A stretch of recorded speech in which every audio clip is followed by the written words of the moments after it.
تیری محبت کو ایسے حفاظت سے رکھا میں نے جیسے کوئی شخص ٹوٹا ہوا بازو سینے سے لگائے پھرتا ہے۔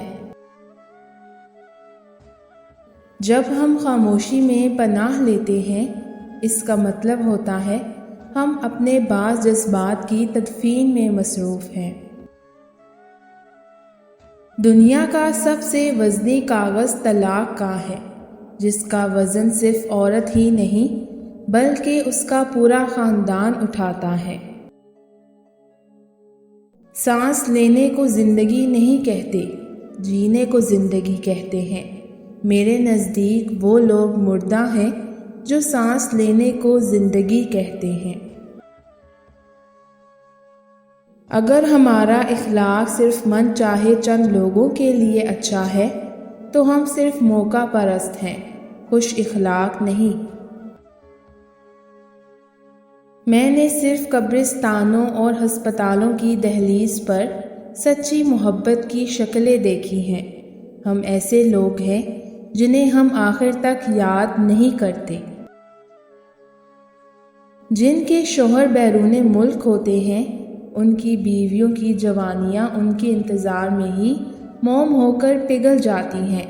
اختلاف اپنی جگہ، لیکن حقیقت ہے۔ خاموشی کا مطلب ہمیشہ قبولیت نہیں ہوتا کہ ہم نے صورتحال کو قبول کر لیا ہے، بلکہ اس کا مطلب ہے کہ ہم ان لوگوں کو سمجھاتے سمجھاتے تھک گئے ہیں جو نہیں سمجھتے۔ الجھنا چھوڑ دے ایسی چیزوں سے، حالات سے اور لوگوں سے جن کو آپ بدل نہیں سکتے۔ اپنی توجہ اس پر مرکوز کریں جسے آپ بدل سکتے ہیں، یعنی کہ اپنا آپ۔ عورت کا وجود مرد کے بغیر نامکمل ہے، اور اولاد کے بغیر ان دونوں کی زندگی ادھوری۔ چالاک سے چالاک مرد بھی عورت کی محبت میں پاگل ہو جاتا ہے جب وہ عورت کی محبت پا نہیں سکتا۔ میں مضبوطی اور کمزوری کے وصف سے کہیں دور دنیا میں صرف محبت بانٹنا چاہتی ہوں۔